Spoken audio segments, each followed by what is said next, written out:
Right, after a long hiatus, we are finally back. So, welcome back, everyone, to Escape Velocity Nova, where today, hopefully, we'll be finishing up our playthrough of the pirate storyline. When we last left off, I think we had just obtained the Unrelenting, which is, if I can remember my key bindings, a very impressive pirate carrier, which has a whole host of outfits. Most of them we're probably going to strip off in favor of better outfits. But thankfully, we're getting kind of towards the end of the pirate storyline. I believe we still have one. Actually, maybe not. Maybe we did do the soup up the pirate carrier side storyline. In which case, we can actually just go through to the end of the pirate campaign, which would be quite nice. There's an easy way to check. I do apologize that it has. Oh yeah, we have the overdrive. It has been a hot minute, as they say, since I last recorded, and that's just because there's been some technical issues preventing me from doing so. So there's kind of an impromptu hiatus, but that's okay. We're back now, and hopefully that will be a thing of the past. So we're just gonna have a nice relaxed stream today. Try to finish off the pirate storyline, and if we're feeling particularly ambitious, we can also try to start into setting up for another storyline. I'm thinking after this one we might want to do either the Rebels or maybe the Polaris storyline. But really, it all comes down to what missions make themselves available. And so we'll just see what comes up. We'll just go with the flow. Now, did we get a horizontal thrust? We have a vectored thrust. Okay, that's what it is. Vectored thrust, and there's also a horizontal booster, I believe, which horizontal booster. Yep. All right. So, past me has done his due diligence in make sure this is properly outfitted. Now, here's an interesting thing that people may not know about unless you keep a hawk eye on the lower left-hand corner of the screen. It's that you can actually get impromptu missions from Terrapin traders to do essentially an escort mission. Now, the pay is pretty good if you're just starting out. It's not going to be the same as like a leg on a trade route, but 40,000 credits is 40,000 credits, so we're going to go ahead and do it. And he wants to go to Haven, and I believe it should mark it on the map. Yep. And if we're in my situation and have access to the Hypergate network, we can just completely ignore the fact he's being pursued by pirates, duck into one of these, and this becomes a very simple mission indeed. It's all about putting in that initial effort to make future missions go as smooth as possible. So he wants to go to Haven. I think, nope, that's not Haven. This system is always kind of a mess of pirates and Federation blockade, and we'll see why that is when we get into the pirate storyline, because it is actually a fairly story-significant system. This is kind of cool. This is the Rebel Dragon, which is a Rebel-adapted Polaris ship. And, he has this typical spiel about why they oppose the Federation, but, oh my. Click the wrong button there. Because try to tab through the ships in the system. Nothing all that interesting. Okay, so let's go back to Chell and try to trigger that hook for our final couple missions. Our ship is just going to lazily stream along. That is my one complaint with the pirate carrier, is as someone who likes really light, kind of medium, heavy cruisers, having the carrier is just so slow. And it's not even like the slowest ship in the game. If you get some of the larger Federation or Auroran carriers, it gets slower. But some people really like being able to drive around essentially a tank. So, to each their own. EMP torpedoes are fun, but I think we actually decided to sell our torpedo tubes for that. Or, if not, then we can make good use of those. It doesn't seem like this hook wants to fire, so in the meantime, why don't we do a Sigma Shipyards delivery? For no other reason than that will get us access to the Sol port, and once we have access to the Sol port, we can get those Sigma Shipyard upgrades. Oh yeah, here's something unfortunate. The Fed Viper scanned us and said, hey, Unrelenting, you have pirate Viper bays. Those are actually illegal, so we're going to have to attack you. Now, I don't quite recall if they're illegal because they're just explicitly illegal, or because we don't have the Fighter Bay license. And I'm hoping it's the Fighter Bay license, because we can pick one of those up, I think, even here at Space Dock 6. Fighter Bay license. Oh, they're just illegal. No fighter vipers. For some reason, the wild geese has it out for us, which is a little bit unusual when we're also fighting McGowan. But we're just going to go with it, and we're just going to get out of here. Alright, so they want to go to Cirrus 2. I always make the wrong decision with which Cirrus to land on. It's one of those things. And let's take this mission to Port Kane, for no other reason than I like Port Kane. I don't know why, but when I was but a wee lad, Port Kane was particularly interesting because it is at the edge of known space. And so, you know, who knows what lies beyond the eastern frontier. Because naturally, I, as a young lad, did not bother to read the opening spiel, and so I had no idea that the Polaris system's rough in eastern space. What a revelation that was. Alright, so let's see if we can get any of these Sigma tune-ups. So we're definitely going to want the engine tune-up. Wow, we actually have less credits than I thought we did. Usually I'm pretty flush with cash at this point, but, you know, these are the two big ones, the engine tune-up and the electrical rewiring. It is nice to get the extra 5 tons of space, and I believe you can get the mass edition twice, so you can get an extra 10 tons of space. But if we go to our available tons, we're not exactly hurting for space. If I am so inclined later, I might make a short video about how you can use the mass expansion, which gets you 120 tons of cargo space converted into 100 tons of weapon space, along with the, I believe it's the cargo retool and the cargo expansion. You can essentially do some jiggery-pokery and end up with a very, very, very large allowance for weapon room on your ship. I was picking an auto recharger, so I got stopped clicking that recharge button. We have one. Why? What? What? It shouldn't... Whatever. Not important. Either way. Yeah, let's just immediately trade in the ship we just got. No, let's not do that. That'd be silly. Oh yeah, the turn rate. There's an immediate difference. Makes an immediate difference in the turn rate. It should also make an immediate difference in the jump speed, as well as, I believe it gives an extra bar of fuel. And yeah, that does seem to be the case. Like, those Sigma upgrades, even without the Hypergate access, they're probably worth doing the Sigma storyline for. But let's just be honest here, the Hypergate access is the creme de la creme of that particular storyline, so just enjoy it all. It is worth the, what is it, 3 missions string, and then just a jolly jaunt down to Kant. Haha. And if you save the research probe mission anyway, you'll go to Kant anyway. And you could kill 3 birds with 1 stone, and if you're doing the Aurora missions, you have to go to Kant anyway, and just make one big trip to Kant. Well, we're not really getting the mission string we're supposed to, so let's do a quick cargo run to refresh our cache. Oh no, it's in this little side branch here with no Hypergate access. So I think what we should do, this is the game telling us, we should go hunt pirates. Because as a pirate, we cannot allow other pirates to operate in our pirate space. So probably going to take a trip over to the Geoff system, try to disable some other pirate carriers, and have a grand old time. Now the big difference is we don't want to go after the Association of Free Traders, because that, after all, is our association, and that would probably be seen as something of a faux pas. So we're going to avoid that. No interesting missions. We could do more Sigma shipyards, but why bother? We're not in a terminal system. Oh, we are in a terminal system. Let's pick up a bounty. And could go to South Manchester. Actually, we'll take this one. We'll go to Altair. Or however you pronounce that. Because it is on the way to a pirate-heavy system. Always worth blowing up a Marauder if you catch them out and about and can't disable them, because blowing up a Marauder increases your standing with...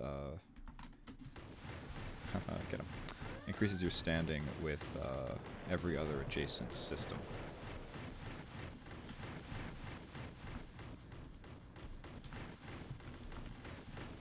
So, for example, They'll do.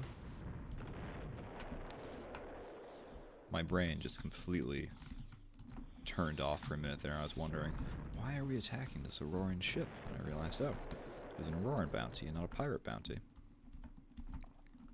See, the bounty hunter storyline actually has other missions in it, so you can actually end up with more interesting bounties. Like, for example, there are ones that insist upon you use disabling to disable the ship in question, and that way you can then capture a hostile aboard it. And as you see, just by killing these marauders, we're now friendly with the Sol system, which very recently we were unfriendly with. But I don't think we can actually go down that string now that we've committed to the major storyline, because it is actually used to feed into either, I believe, the pirate or the rebel storylines. I'm sorry, it's used to feed into the rebel or the, come on brain, Federation storyline. So not an option for us, but that's okay. Oh, I should have got that Valk.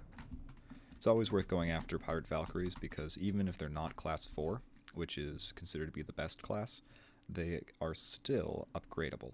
So even though you cannot upgrade your ship to the Class 4 classification if you use it as your ship, if you use it as your escort, you can. Which always made me think, can you just upgrade your escort and then release them, and before they exit the system, re-disable them, and then board them again? I think you can't. I think they're actually smart enough that they don't let you do that. That just becomes, oh, you can't board this ship. But I always wondered if that was something that you could do. Alright, so we're in a pirate-heavy system. Oh, I wanted to sell this Terrapin, but I guess that didn't have a shipyard. We'll go to Galvin, because that's usually even rougher and tumbler than here. Yeah, there we go. So, get them ships. But you don't want them to go completely wild, because then that'll happen. So you don't want to sick all your ships on an enemy ship, because they will just try to destroy it, even if they're using disabling weapons. So even though we have that nice triumvirate of ion cannons, they still do have chain guns, or I'm sorry, not chain guns, rail guns. And so they will actually destroy the ships they're going after, which is a real shame. What you want to do is just leave them on passive, and if you get close enough to them, they will still use their ion beams. Again, just blowing up marauders, because it's a good idea. And do it again. You can actually hear they're saying destroyed. And I believe what they say is dependent upon the faction that those ship types belong to. Because I'm pretty sure when I've been in Auroran, they've replied with more Auroran things. Alright, so we've definitely done our fair share of blowing up pirates for the time being.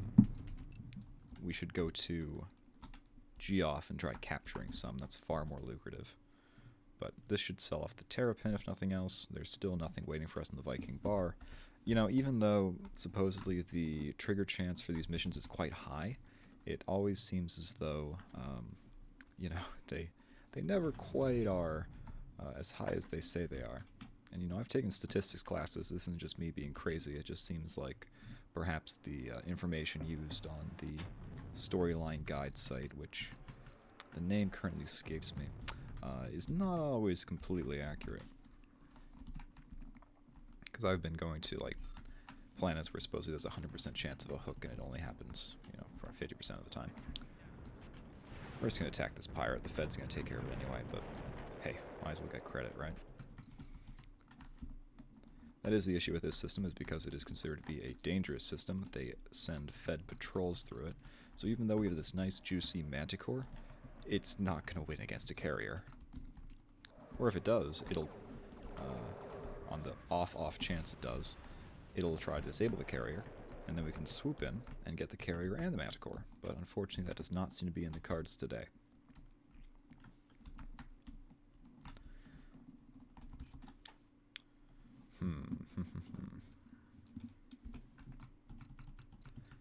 All association ships. Hey, this is what we're talking about.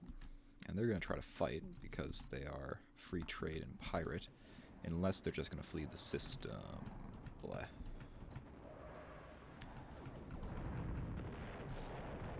And again, they're not going to win against the carrier, and we're not going to fight the carrier for them. In the past, I have fought Fed destroyers in this system when they've, in this situation, in fact, when they're going up against a Manticore and they've disabled the Manticore, I've decided that, sometimes it's worth the hit in Federation reputation. But we just do that. We wait till it's able to destroyer, and we are going to have ourselves a little buffet.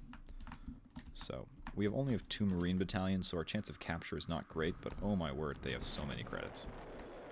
Our capture chance on the destroyer is not bad, if I remember correctly, with just 2. Yeah, it's about 50%, but I don't particularly want the Fed destroyer anyway. I have actually taken that and used it as my ship before. Let me say, the Fed destroyer, while not amazing, is certainly serviceable.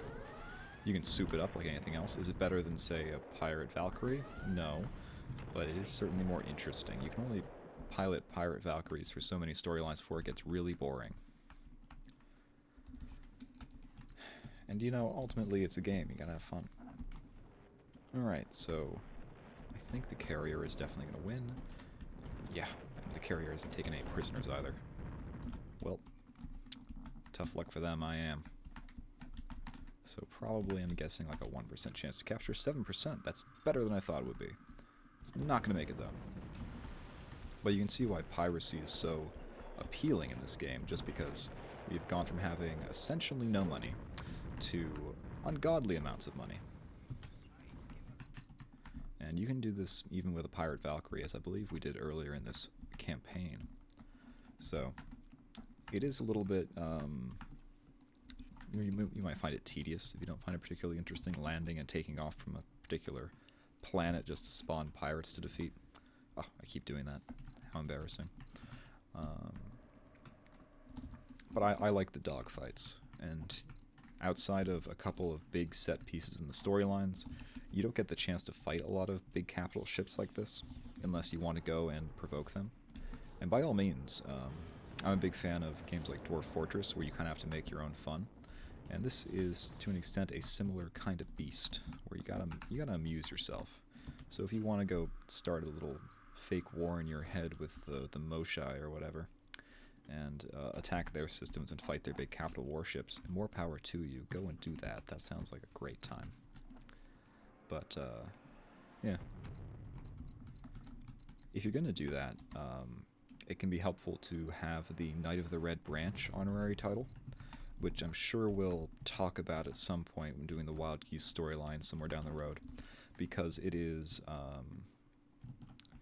from what I've read, and this is, I believe, a primary source from one of the developers actually uses the subreddit still, is it's kind of intentionally bugged, where it takes care of your universe reputation, in that it always seems to trend back to one state where you're friendly with the Federation and disliked by the Aurorans. And I think if you look up on YouTube, Knight of the Red Branch, it'll actually show you someone who is like attacking Federation ships, and the Federation ships aren't even responding because it's, at that point, I believe, hard-coded that you're just friendly with them. But it can be useful if you want to mess around, because then at least you're not going to become hated with the entire galaxy. One complaint that I do have is it'd be pretty interesting to, for example, go completely pirate and become hated with the entire galaxy, and like try to smuggle equipment and raid ships and planets and take over planets, and operate out of Haven, which is the McGowan's base up in the Galactic North. And the issue with that, though, is that McGowan, his space station, which is called Harbor, is unique, and I don't believe you get extra reputation for killing Marauders in that system, because, of course, that is where the Marauders hang out. So I don't think you get to do that. Alright, this upgrade is kind of not super important for us at the moment. It increases the number of turrets our ship's allowed to have, but we don't actually really need more turrets. We have 6 at the moment, and I don't feel the need for more. Also, we need to buy a license, I think. And the turrets, they're okay. I'm more of a railgun guy because the railguns are insane range. They're, I think, the highest range weapon in the game. It depends how you rank missiles, right? But the railguns are my go-to. Because you can outrange a ship and you can go faster than the ship. This is how you win with those light freighters. So, that's just a fun thing to do. At some point, I would like to challenge myself and, not do that for a storyline and do some close combat. Maybe get a Thunderhead or a Lightning and go around and try to essentially beat a storyline without using long-range strategies. That'd be an interesting challenge. But let's first try to get all 6 storylines on the books, as it were. And then we can worry about doing interesting challenges. Ugh, too many feds. Too many feds. I guess we can try to swoop in and steal this one. See, okay, excuse me, I'm a pirate king, you see? This is my commission. Thank you. Goodbye. I believe that we actually do have, Pirate Guildmaster. Very nice. Very nice. So, if you're association, I'm taking my cut. Your disabled ships have become my disabled ships. Oh, this is the game being unfair. Class 4 Valk. But it's association. We got a duty to our pirate union. Alright. Oh, this is what I like to see. So you get disabled. And then let's see if we can sneak in before that carrier realizes what's going on. Too busy fighting a Fed. I'll take you two then. Thank you. All the little guys as well will just start to run away, because that's how they are programmed. Take down the carrier, they tend to flee. Alright. No, chill out, chill out. You don't need to do anything. You don't want them firing through the ship, because of course, if it gets destroyed, you don't get any money. It's even better when you can capture them. After all, can you imagine a pirate carrier with a fleet of pirate carriers? That would be, as they say, cool. In fact, why don't we go and get some more mercenaries? If we get more mercenaries, that'll increase our capture chance, and then maybe we can do a pirate carrier of pirate carrier fleet. Pirate carrier of pirate carrier. Yeah, get a pirate carrier bay, and then each of those pirate carriers have bays of other ships, and this is why they don't allow you to have bays of any ship you want. With good reason. Alright, Marine Platoon. Buy a couple of those. You don't want to go too crazy with these guys, because as they mentioned, I believe they do take a small cut of the credits on a captured ship, but they do increase your capture chance. So you want to do a balance there. And, besides meme potential, I would actually rather have Class 4 Pirate Valkyries over... hold on. Come on. Over stray railgun shot. Gets you every time. Over the fleet of pirate carriers, just because they're better for disabling. And ultimately, as a pirate, you don't want to blow up every ship you come across. Ideally, you want to board every ship you come across. You can't board them if they're dead. That's a life lesson right there. Alright, so we're just dealing with the Armada here. Oh wait, he's gonna win. This is our guy. Hello. A waste of your time?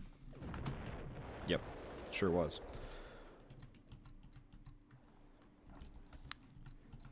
Sometimes I wonder, because the Marauders, I believe, are coded to be aggressive no matter what, and so occasionally you do get, like, a Viper fighting a Fed carrier, and it's like, you should just leave. You should just not do that, maybe. But hey. You gotta appreciate the gusto. Alright. Yeah, like this. He's just gonna... Yep, there he goes. Vipers are like mayflies. Hey, it's a purr. It is in beta, what is it, 19,854, and Moki has promised to get changed back to a man if it isn't out soon. What? Don't worry, wouldn't you rather it was polished? I don't know the story behind that, and I'm not going to touch that. Interesting. Ahoy there, Pyre Valor. Woozy wannabe. Because he's Tom Woozle, apparently.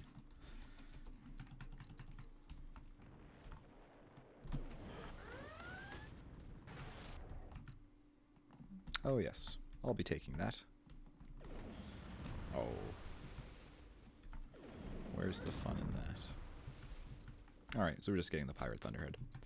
And the capture chance does max out at 75%, but hey, it's a whole lot better than what it was. And as always, I'd rather have the credits over everything else. We're going to land, and that way it gets back to full health.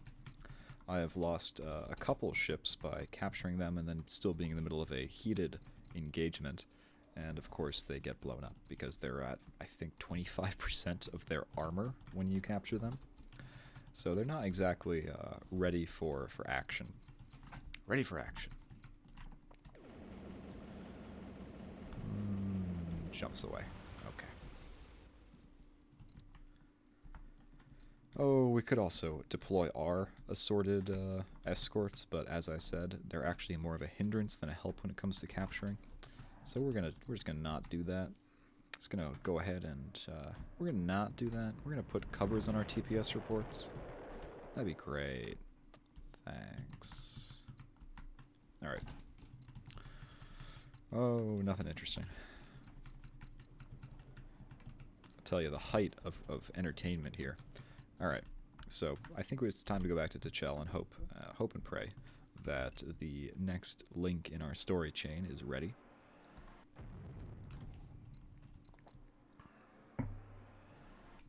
It might be worth, if it's not, taking a trip up to Korea and seeing if we can get any decent rebel tech.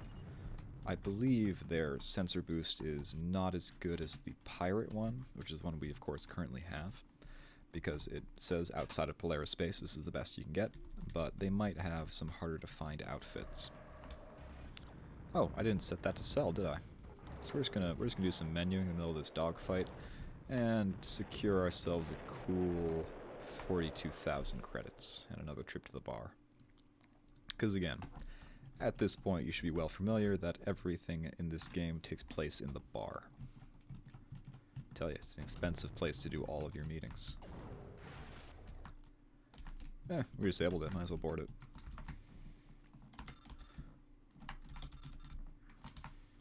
We eat what we catch. Aw, yeah. That's another thing I've actually, okay. Now we're gonna get scanned by the gunboat, and I've actually had a fleet of gunboats before. Amusingly enough, yeah, 50% armor, not 25. Amusingly enough, oh, this is a golden opportunity.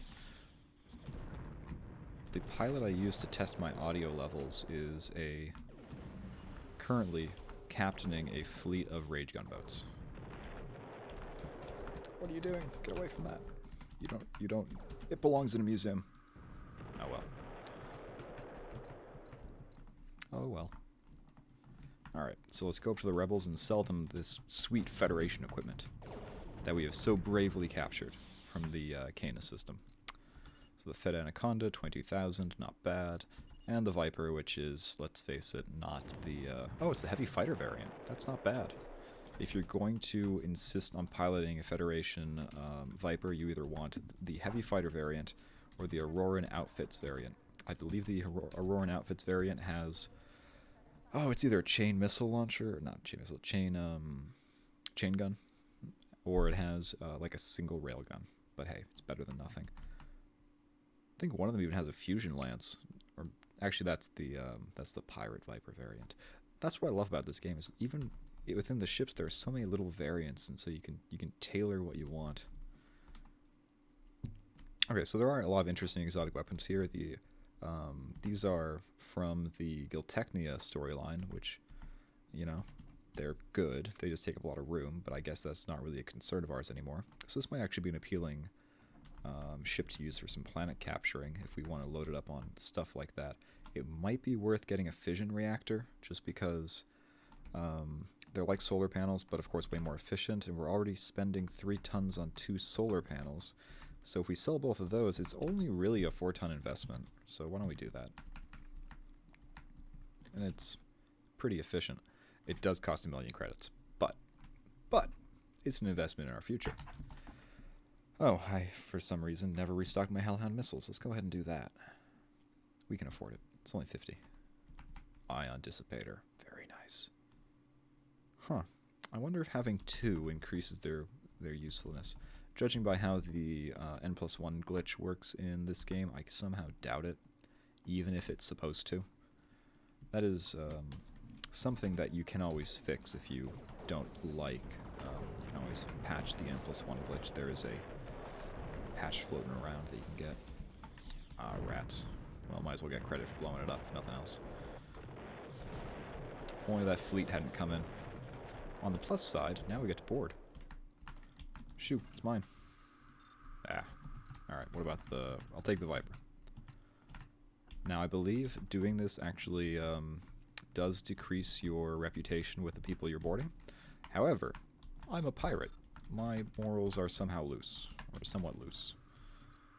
So I'll be taking that. And honestly, we're so well liked by the rebels at this point anyway, it doesn't matter. I wonder if it makes a difference if you trip their safety thing and blow them up, as opposed to just fail to capture and they keep floating derelicts. Maybe one of them counts as actually destroying it, in which case, yeah, that would lower your reputation. Oh my, we've just passed 30 minutes of me going on about capturing ships. We've made no progress on the on the pirate storyline. So let's try to at least get that hook before I sign off on the VOD. Come on. Hey! You know, when you're good, you're good. So, you're quietly going over some association data when there's a tap on your shoulder. You turn and Olaf slides his bulk gracefully into a chair. Sorry, I just had a moment where it's like, say Olaf, and nowadays all you think of is that dumb snowman. Have you got a minute? He asks. You nod and he waves for a drink. I've approached a friend of mine from the old association, a scientist of sorts, but more interested in dabbling in a number of fields. He would have been legendary if he had specialized, but he couldn't keep up the focus on one thing for long enough. Buddy, me and you both.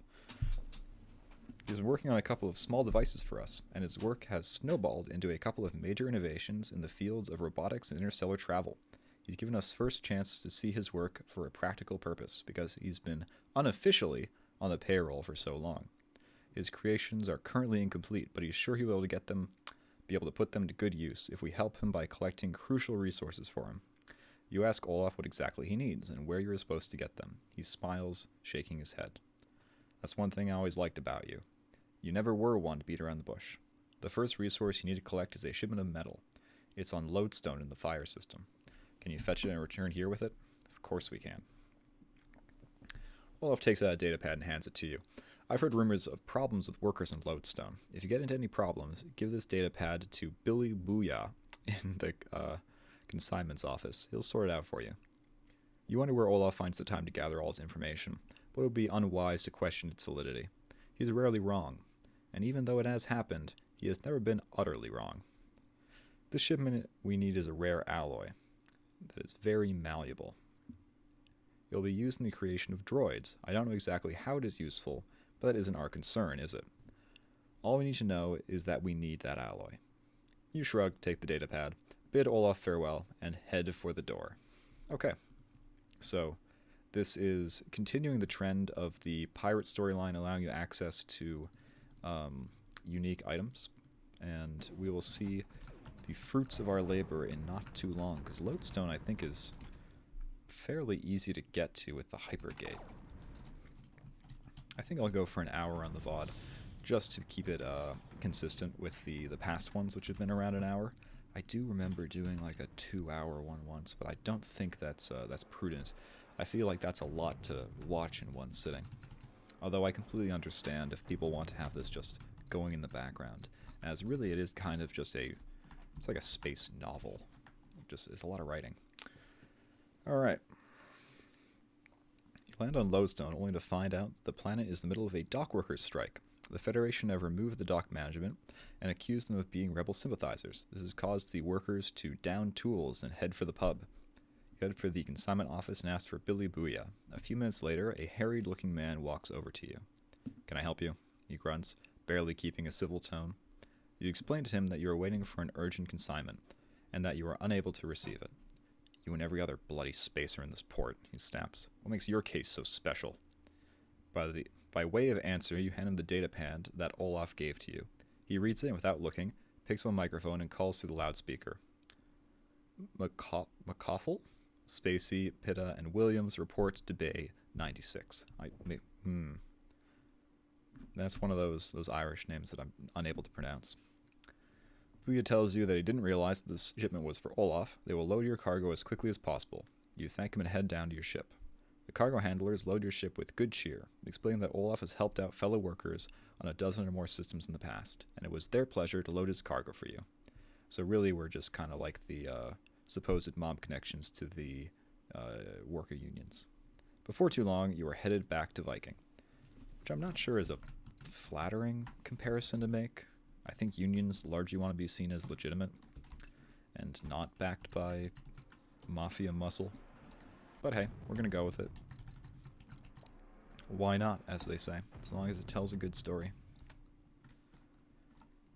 I'm just going to scoot into this hypergate here. Never mind the massive rebel carrier flying through a military system. I'm sure it's fine. I'm sure it's not at all suspicious. You watch as the dock workers unload the alloy from your hold, and as you do so, you tell Olaf about what happened on Lodestone. He smiles, telling you that it's always important to treat workers well, as all management did was use fancy words for what the workers did. He wanders off to organize the alloy delivery, and you can't help but smile at the means and ways that Olaf got what he wanted. Never with violence, but with just as good results. In fact, with better results. You never had to brandish a gun if the other person likes you. You know, true enough. Later in the bar, because the game has just assumed that's where he wanted to go, Olaf explains that the alloy will enable his scientist friend to build small droids. These droids will perform repairs to your ship while you are in flight, even during battle. So it's essentially going to give us regeneration. They'll repair armor and generators and such while the ship is under fire. The real trick is that once he has created the initial units, they will also replicate themselves, creating an almost unending supply of repair droids without any sense of fear. They will simply do their job every time without any complications. It sounds good in principle, but you must admit to yourself you will reserve your judgment until the final product is delivered. It's like the nanoprobes from Star Trek. We're going to turn into the Borg. Resistance is futile. You will be boarded. Alright. You walk into the bar to meet Olaf. He waves you to a seat. Things are going well on the droid project, but the boffin now wants us to collect something else for him. Only problem is it hasn't been mined in 400 years. The last ship to transport the stuff was called Ryan's Last Chance. A group of prospectors apparently found the wreck of a Leviathan in the depths of space, and their leader, Ryan, had them spend years repairing it to return its cargo to more civilized space. Their last transmission was sent from the "I'm not even going to try that" system, saying that the ship had been repaired enough to attempt the return leg, and listed their stock take on the cargo, so you could get some market prices. Unfortunately for them, they never arrived, and the ship faded from memory. Now we need you to go out and find it. Are you interested? Of course we're interested. Good, I'm glad you're game. It isn't going to be easy. The ship was lost at even what we now call Wraith space. The last transmission said they had patched their hyperdrive back into working order, but that it was running off the main ship's power in order to get them moving. It is presumed that the ship was half ionized by a bad set of power connections, but we don't really know. Probably attacked by Wraith. We need you to head out to the system, find the ship, and take as much forced matrix iridium cuprite as your hold can carry. Apparently, we only need a little bit, but I'd like to have a stockpile of the stuff just in case. It was originally used in old hyperdrive reactors, but a much more stable substitute is now used. However, our man assumes that he can use this stuff to make better a warp bubble and keep it more stable. Alright, so we want to take the unstable stuff instead of the current stable alternative. Sounds good. Sounds piratey enough to me. It should cut your warp time substantially, and I must admit, I have my doubts. So get out there and see if you can find that ship. Alright, will do. Now the real question is, did we get our droids already? Does not appear that we did, but you know, never hurts to check. Because as they say, it is nice having essentially regeneration on your shields and stuff. So I believe where we want to go is like, yeah, it's like up here. Okay, so the launching point that's probably best to use is going to be either Korea or Rebel 2 in the... Oh, right, it doesn't have a hypergate, it only has a wormhole. But that's okay. So we're going to refuel here and then head out into the deep dark.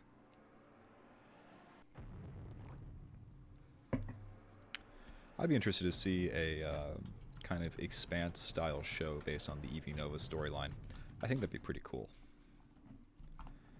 But I believe the IP for EV Nova is somewhat mutable at the moment. Alright. Oh yeah, this is the main storyline. Whoops. Just when you think you're going to go insane hanging around this tin pot hole at the edge of nowhere, you sit sipping your drink. A man comes over to you and tells you that they have managed to crack the crypto on databanks. You quickly follow him to the Rebel HQ. As you arrive, the Rebel's tactical computer, Horatio, is starting to deliver his analysis. The security leak is from a cargo handler, Jimrin? Forge in the Tichel system. I have linked him to the Bureau and the pirate group led by Shade McGowan. McGowan's fleet are evading us by using the Federation outposts to resupply. My assessment of the situation is that McGowan is in the direct employ of the Federation, and is controlled by the Bureau. This applying with the routes and times of Federation patrol sweeps. This enables him to attack our fleets without fear of Federation intervention. It is my suggestion that the McGowan fleet be destroyed. Removing him would decrease Federation intervention by 75%. Yeah, it's my suggestion that the competition be destroyed too, but you know, it's not always practical. McGowan, the man who stole your parents from you. McGowan, the man who's been killing your friends and associates without fear of retribution. The rebels are now discussing how best to destroy McGowan. You, on the other hand, have every intention of doing it first. You can't let them take away your revenge. Now is the time for blood. Alright, you enter the bridge of the Unrelenting to find all of your crew sitting expectantly at their consoles. You pick up the hailer and ask for Olaf and Ferret report to the bridge. Apparently Olaf's on our ship. The two men appear in moments, and you begin to tell them about the findings of Horatio. When you have finished, the faces before you are full of grim purpose. I know that many of you have reasons for hating McGowan, and I say that letting the rebels go and remove him from this world, betraying all the memories that we hold dear, and disregarding the very tenet on the so much reading, I'm sorry. Discovering the very tenets upon which the Association of Free Traders was built. Tyranny and injustice must be fought, and must be fought by those who have stomachs for the fight. Mr. Ferret, inform the crew that we are headed to battle. Olaf, make ready the engines. I want optimum power by the time we reach harbor. Dizzy, make sure you're ready to fly like you've never flown before.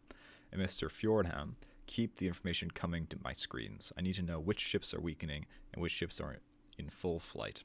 Blind Charlie, signal the rest of the fleet to form one Unrelenting and make themselves ready to battle.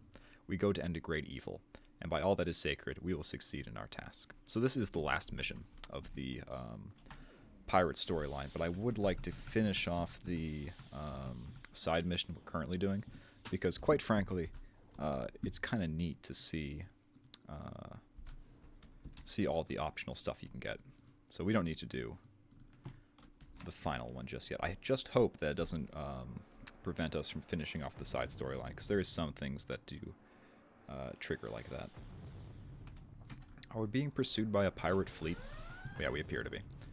That's okay. We'll let the Wraith have them.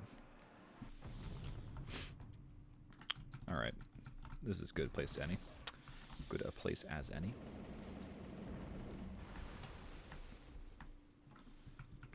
You know, if they're really, really foolish, they'd attack the... Yep, they're attacking the Hyperoids. That is not a good idea. Those things have, if I remember correctly, a ton of firepower. Yeah, they're leaving it alone. I wonder why.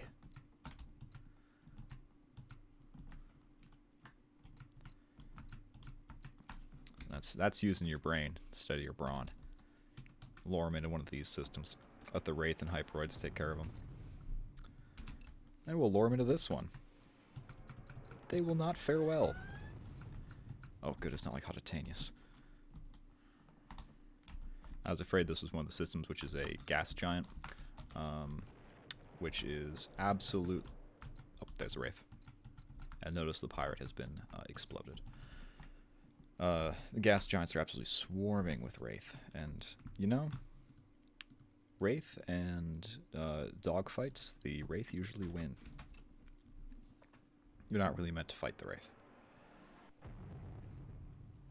They are kind of neat, though. Someone made a great total conversion mod back in the day. I'm sorry, it's not a total conversion mod, it just adds one storyline. But a great mod called World of the Wraith, and it was pretty cool. I played it. It did a really good job of capturing the writing style of the original storylines, which is not always the case in EV Nova mods. I've played a couple where, you know, most notably the Arpian mod, which is a kind of a total conversion.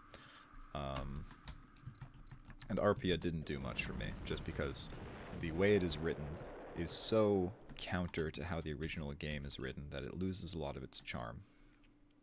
Also, there's, yeah, I don't know. It's not the same. The writing style doesn't jive with me either. Oh, look, they used the chemical name for the iridium compound. Actually, no, they don't. That's iodine. Iodine copper 4.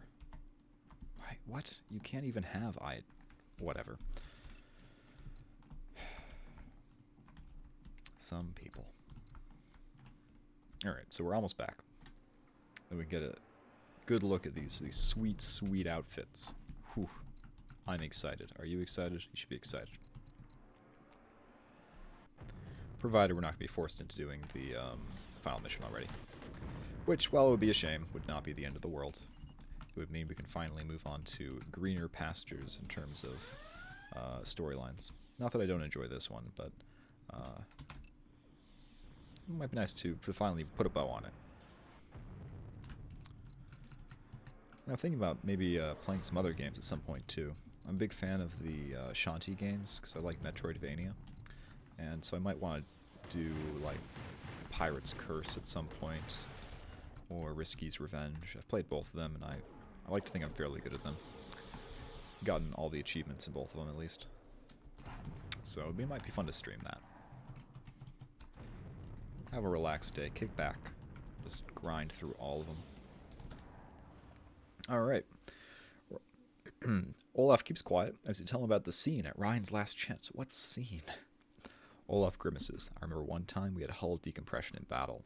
Was serving on a cruiser at the time, and we lost half our crew in a heartbeat. Some of the crew refused to remove their e-suits, even once we reached port. I never served on a ship again. You nod, and together you both raise a glass to the souls of the departed. So I guess there were no survivors. Alright, so I do fear that we have stumbled into the final mission and thus locked ourselves out of doing the rest of the side mission. But just to err on the side of caution, let's go blow up some pirates, and that way we can give it some time to consider whether or not we can do the other mission.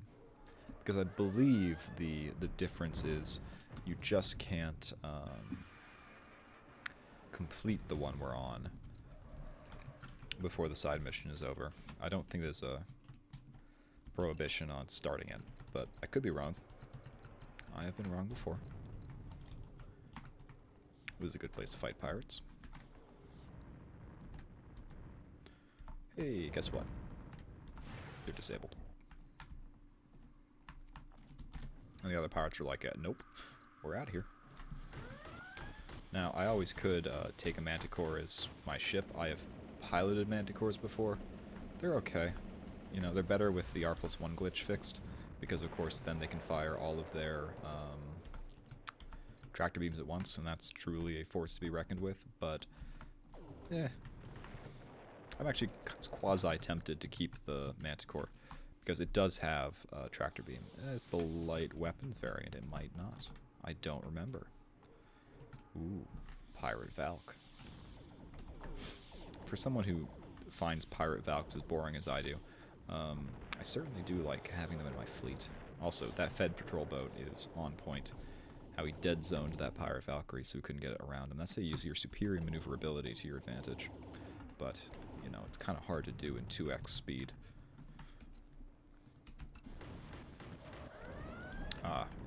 Seems in my momentary lapse of attention we've fallen into a major dogfight.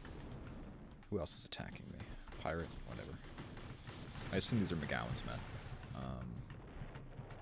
My response is a big, sure.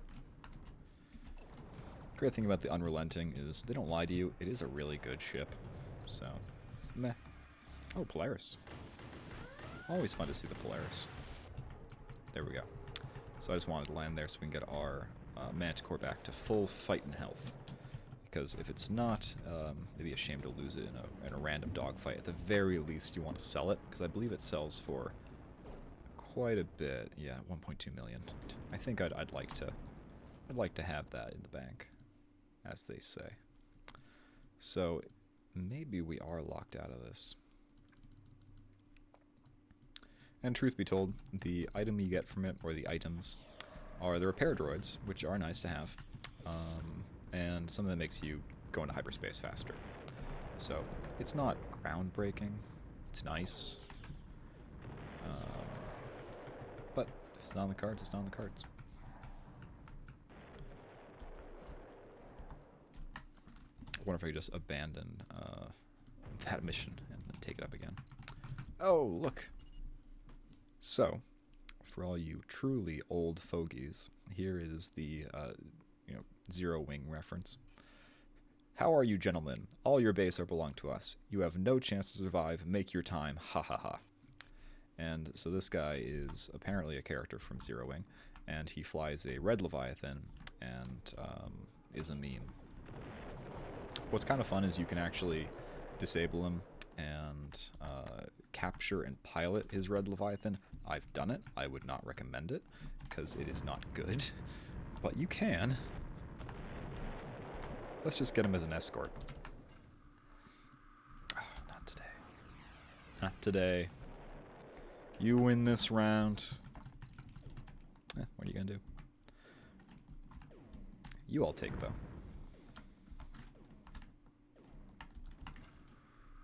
Credits first. Always take the credits first.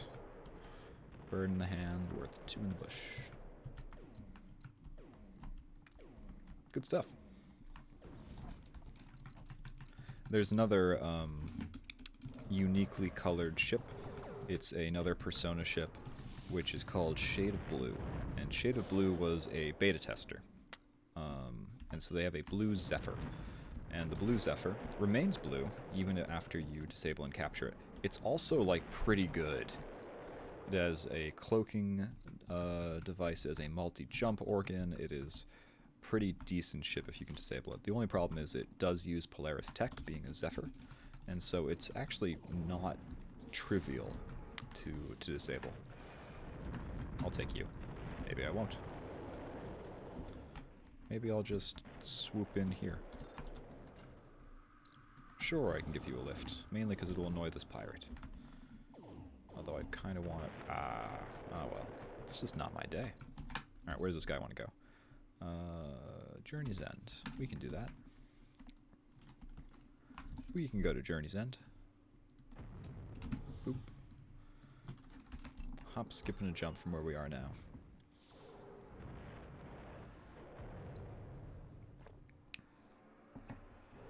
Alright, after this I will take one last look at the shell, and then I will go and do the final mission. And that way, we can even wrap up this storyline before I have to do a break in the video.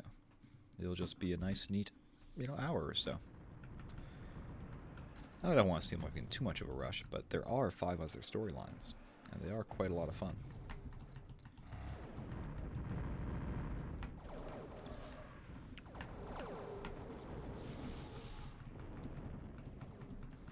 I saw an interesting... Oh yeah, Dr. Ralph. Okay, so there's a persona here. From Wootware. Hello, Dr. Ralph. I'm studying nebula instabilities. Seen any interesting nebula? No, I haven't. Now, I should say, now that I'm talking about Shade of Blue and cats, there are unique ships for all the personas, and with few exception, you can board and capture all of them. The big exception is, I believe, the Kestrel piloted by Matt, what's his last name? Well, Matt.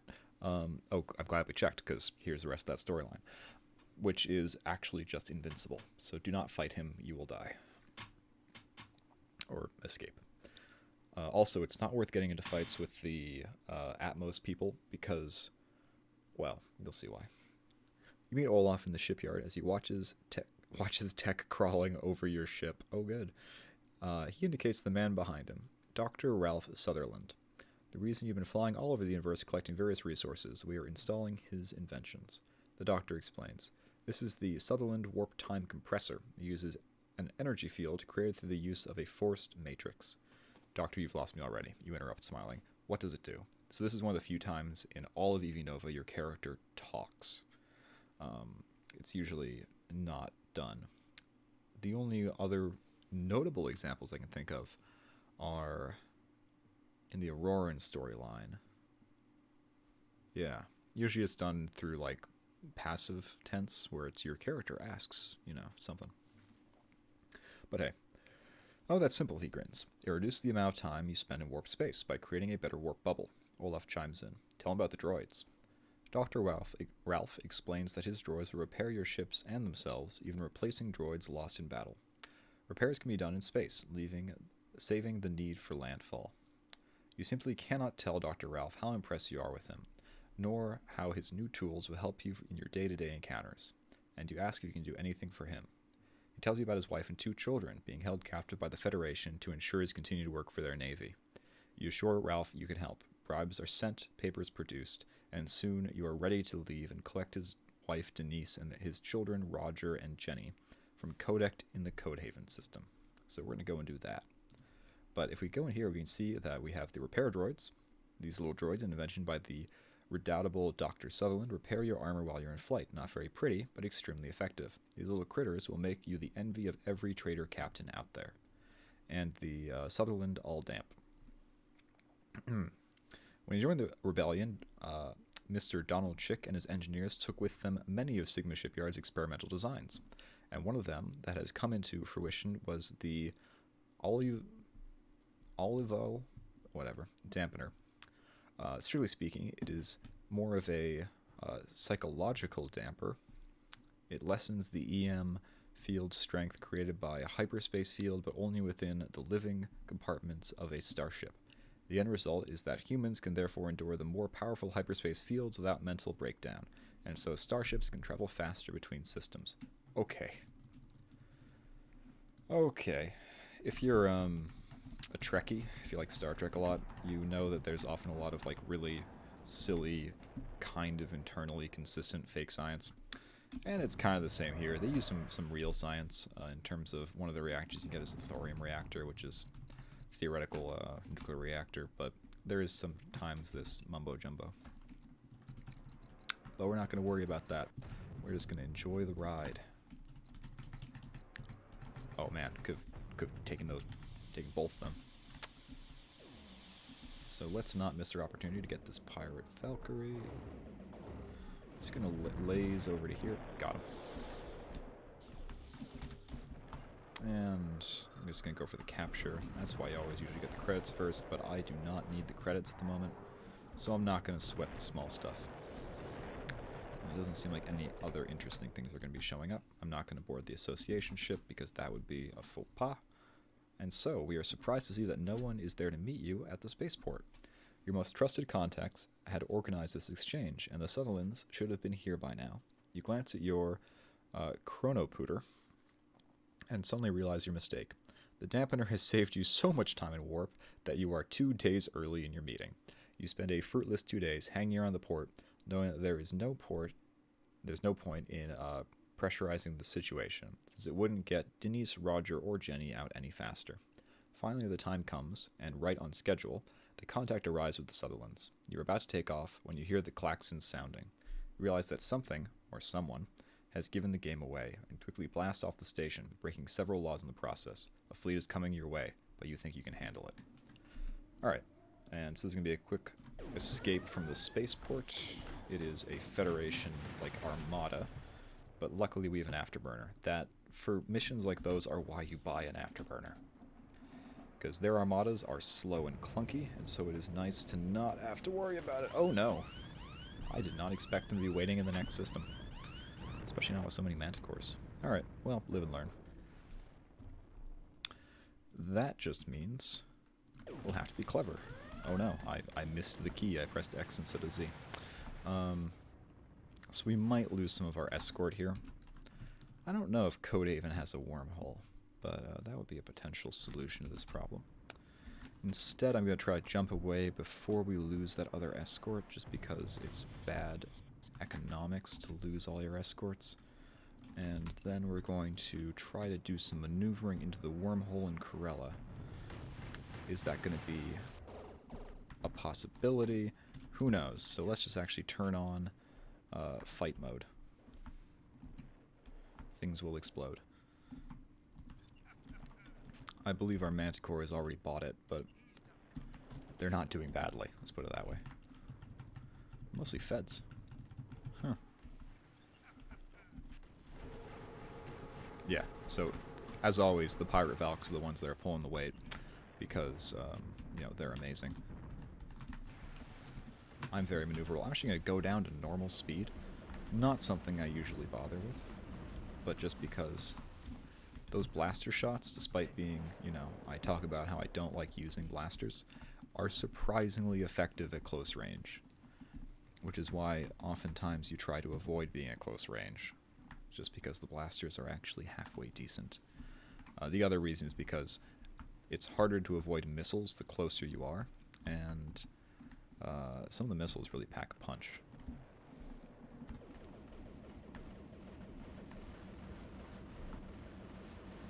Luckily we have railguns, so range is never an issue. So it appears like we've lost our Manticore as well as one of our Pirate Valks. Could have been worse, honestly. We can't board the ships, we can definitely blow them up. But doing so is probably going to get me some sort of reprimand. Okay, good.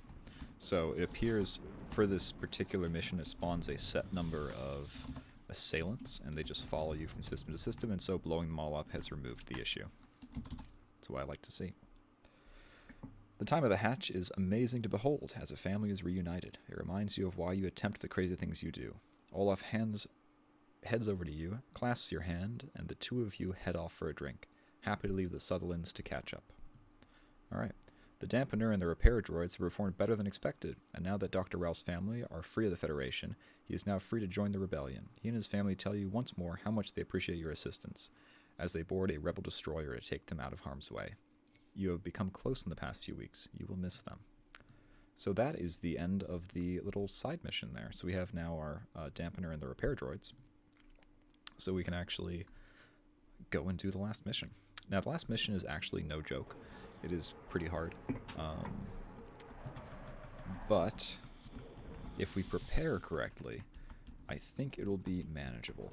So what we want to do is we definitely want to go fill out our fleet with Pirate Valkyries. And I know you're saying, oh god, you're going to go try to capture more pirates. And the answer is probably. How nice of the Federation to let us sneak in there. I'm not going to assist the Valkyrie down there just because I don't think we need more credits. We have 3.4 million. And I think, yeah. I think because we're being pursued by pirates, because it's the last mission, this is going to be a very easy thing to take care of. It should not take a whole lot of time. Also, hey, yeah, that's what I thought.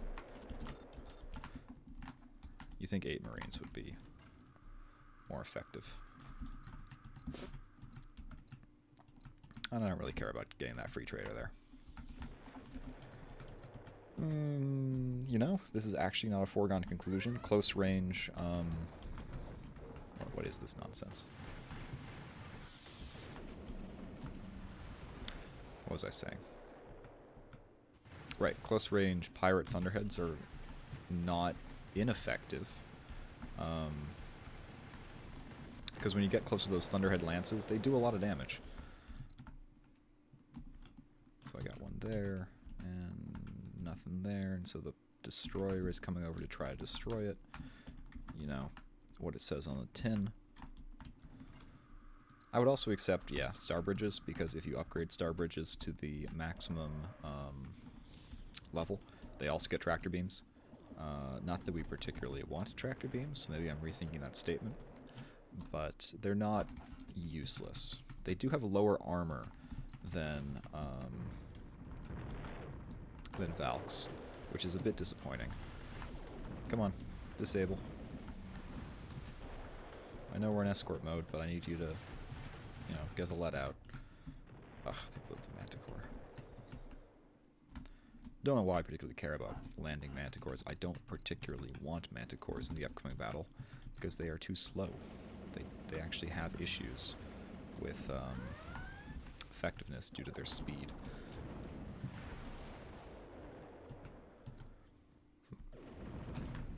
Oh, also this pyre needs to be disabled. So when you think about it, the use of multiple Pirate Valkyries is a way around the N+1 glitch, because, of course, you don't get a lot of bang for extra... Ooh. Sorry, I've been sidetracked. You get a lot of bang for extra tractor beams, the exception being if you actually have different ships, in which case all of their first tractor beams count as first tractor beams. Alright, so I'm going to ask people to return to neutral mode, to follow mode, so they don't blow up our catch. Another anti-fighter variant, so at least they'd match. Nope, not today they won't. That's what I want.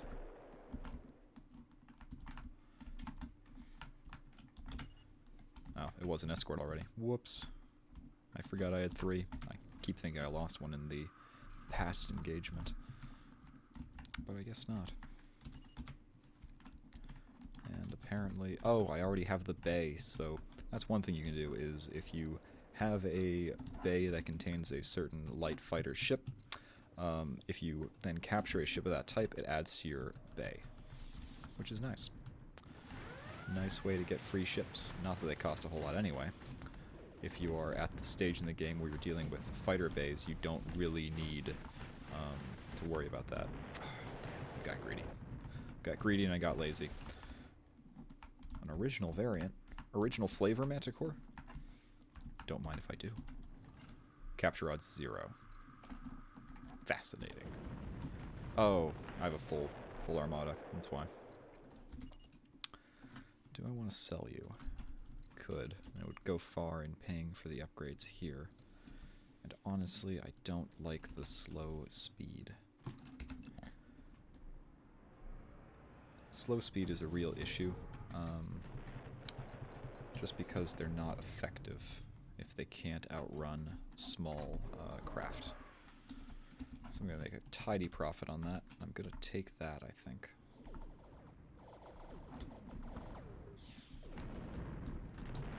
Not like that, I won't. Come on. Rats. Too overzealous. I tell you, it's very efficient being followed around by McGowan's men. It's so nice of them to send fleet after fleet for me to capture. How considerate.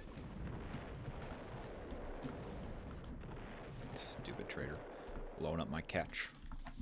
Catch of the day. I'm just going to tank all those shots so I can capture the ship. And I think that puts us up to 6. It does indeed. Alright, we are ready for combat. I just have to upgrade them all. And you know what? We should have appropriate coffers to do so. Just gotta make sure I don't press sell. Yes, you're the one who's class 2. You are already class D. Wow. Lucky me. And class B, upgrade. So class D are the ones that have tractor beams. And I know that while I'm doing this, there's going to be a pirate fleet coming in, but that's okay.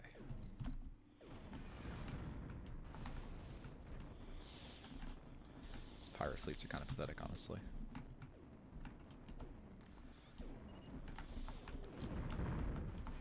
That's what I thought. And credits, and go away. Alright, so let's go rock and roll. The hour is arrived. Oh, that's actually something I should do before I go. Just for the full effect, we're gonna flesh out all of our fighter base. And that way we're gonna have a huge armada. So Pirate Thunderheads are already at max, but we can definitely buy more Pirate Vipers. 16 more. Oof. It's gonna be fun. We don't need the Marines anymore, but we're gonna keep them anyway. Just because I can, and because I have an idea. Oh, wait. Hello. An Ambrosia employee.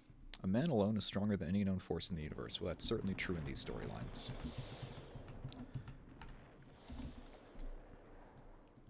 Alright, so let's go up to Korea. Boom. We're going to land, just in effect saving. We're going to take care of the rebels that, or the pirates that come in here. Actually, no, that's kind of pathetic. I'm not even going to dignify that by attacking it. Now, I'm going to assemble the armada. That's the way we do it. Behold. This is what a proper pirate fleet looks like. Oh, it's beautiful. It's beautiful. So, away we go for glory. I forget, I do not need to capture him, I just need to destroy him. That works for me. The capture missions are kind of a pain, because when you get huge fleets like this, it's kind of hard not to destroy them. Tell them to destroy, and now we get to fighting. It is kind of a shame that this takes place in like one of the foggiest places in the galaxy, so you can't tell what on Earth is going on. So we've just destroyed McGowan. I'm sorry, was that anticlimactic? Oh, gotta get away from their giant Manticore fleet. I could have sworn he was on the ball and chain, though, which is a named pirate carrier just like mine. But truth be told, this is one of the smoother engagements I've had. Anti-grav missile, I saw that. Saw it coming. Ducked away. Got duck and weave.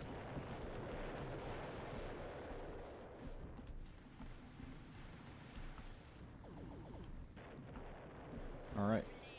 Not bad. Not bad at all. I don't even think we lost that many ships.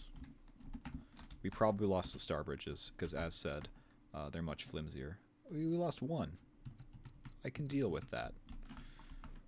I can deal with losing a single star bridge.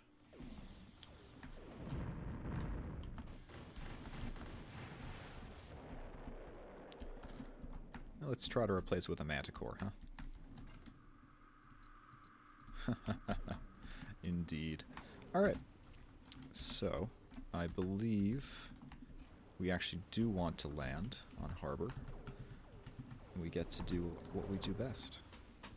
The rebel fleet arrives to find your battered but victorious fleet. The Unrelenting will need some time in dry dock in order to repair the badly damaged sections, but all in all, the day has gone well for the Association of Free Traders.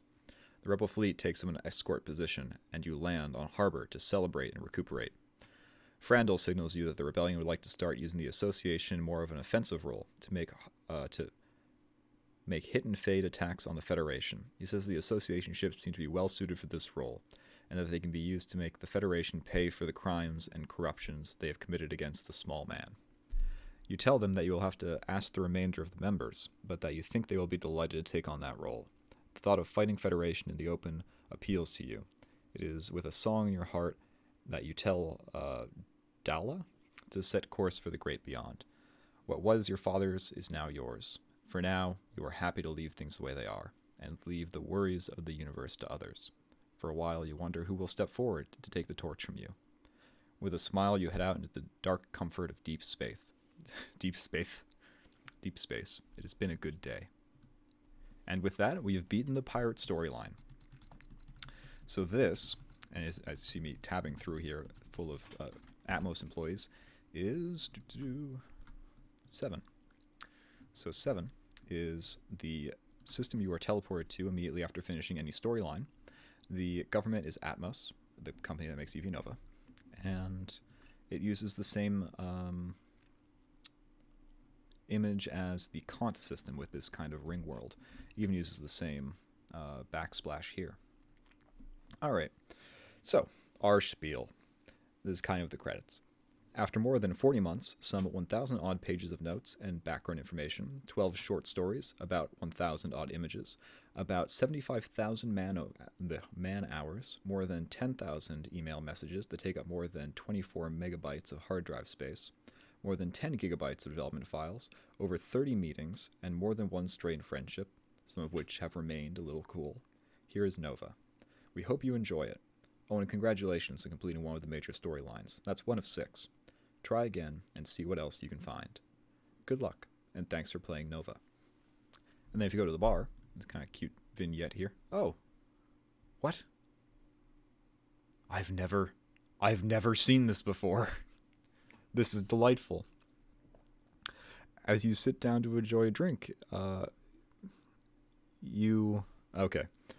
there's a typo. As soon as you sit down to enjoy a drink, you see a young courier, comes up to you and hands you a message pod before immediately heading off to his next delivery. A little surprised, you open it. You see a vision of your Uncle Olaf filled the small screen. Well, young'un, he drawls quietly. Now that you're top dog, it was inevitable that someone would try to sneak around you. Apparently one of McGowan's old lieutenants is trying to put together his new old network. I suggest you head over to the Seychelles system to show him the error of his ways. When you're done with him, why don't you stop by Viking and we'll have a few drinks. With that, the screen goes dead. Oh, I think this is one of the potential things that can happen at any bar in the system, where you can get a prompt to go and fight some McGowan's men. This happens with the Rebel and Polaris storylines as well, but I won't spoil exactly what happens in those. But I've never had it happen in the bar on our spiel, so that's kind of neat. All right, welcome to the New Sydney Hotel, the best little pub in town. You walk into a happy atmosphere where everyone seems to be enjoying themselves immensely. You notice a group of 6 people toasting each other over a few beers and one Coke. On one of the high tables near the window, you wonder what they're celebrating. Well, I think it's no secret what they're celebrating. I'd be celebrating too. And unfortunately, the Independent News Corp, that's just the plain old news network for kind of neutral planets. I kind of wish they'd put in something there as well. But here's a real treat. This is the Kestrel. This is a reference to a ship in Escape Velocity and Escape Velocity Overdrive, the 2 games before this one. So, only 2 examples of this dark and menacing ship are known to exist. This one was discovered floating near a wormhole at the furthest end of known space, and was subsequently salvaged and reconditioned by a collector of exotic starships before being put up for sale. The only other known Kestrel is privately owned by one of the ATMOS people, the one that you can't disable. Leading scientists theorize that these mystery ships somehow entered our galaxy from a parallel dimension. And you have this nice little vignette here. It's not quite as nice as like the full Bryce-generated vignettes you get with other ships. And when you go into the information, you don't get another one, sadly. But you do get this nice little compact blurb about its gear. So, as any EV Nova player, I've actually done the work and bought this ship before. As you see, it is ridiculously expensive, 50 million credits. Not that hard if you work on, optimizing those trade routes and, fly around disabling pirates. But I didn't really want to do that because it would take a lot of time and you'd just be sitting here listening to me blab on when I'm doing that. Also, I tend to not do it when I have a storyline-specific ship. So, in the pirate storyline, you get the Unrelenting. It feels kind of disingenuous to then just replace it with the Kestrel. But in other storylines, I've been known to do it. And apparently it makes quite a good ship if you're Velos, so maybe we'll do that in the Velos storyline. Alright, as you see, it comes with 4 medium blasters, 2 fusion pulse turrets, which are very good at close range, a single Thunderhead lance, which I think you should augment with probably another one, or a tractor beam, 2 pirate vipers, and I assume the associated bay, and 2 Hellhound missile launchers and 10 ammo, always good to have. Has a mass of 700, and where's the cargo? 50 tons. So you can definitely I'm sorry, the space is 30, the cargo is 50. This is just fluff. So there's not a whole lot of room to further mod it out. So it is an interesting ship to buy and try to customize just the way you like it. As you expect, there's nothing in the mission. There is things you can trade here, and there are metal and opals. The reason why is if you have an asteroid laser and an asteroid, what's it called, mining setup, you can actually mine the asteroids around here to slowly crawl your way up to the requisite 50 million credits required to buy that. But there we go. And when you get sick of flying around in 7, you can pop over to a wormhole here. And this is the first exposure a lot of people have to the wormhole system. So the wormholes, as I will show you now, because we're not getting the Kestrel, take you to wormholes throughout the galaxy. And these are actually present in the game even before the end of the game. So if you know which systems have them and where they're located, you can use them to pretty quickly zip around the galaxy. As I mentioned earlier, one of the wormholes is in one of the Rebel systems. So if we're going to keep an eye on the screen at the bottom, we can actually try to... Ooh, Polaris. We can try to get into that system and save ourselves a bit of a trip as we go back up to Harbor to do that optional mission. So why don't we just try to get into Federation space, actually, or maybe somewhere that actually has a hypergate, and that way we can just use that instead. I don't want to be doing this forever because it is random. If you really want to go somewhere, you have to wait a while. Here we go. Surprise, surprise. Sol has one. So let's just jet over to Sol. Actually, what am I talking about? Sol doesn't have a hypergate. We'll go to nervous whatever, and then we can check out what's the deal with that.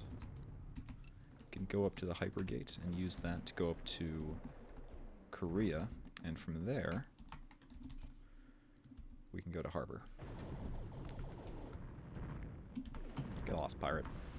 Actually, don't get lost. I want to capture you. I don't know if I have... Yeah, I'm maxed out on my fleet already.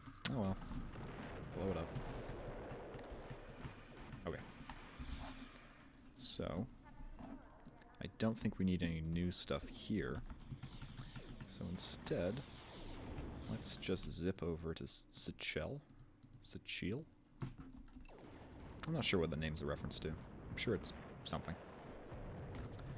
And I believe it will just be a case of blow everything up again. Or I would not be surprised. Yep, it is. It's essentially do the same one again. Or same mission again. So we're going to do exactly that.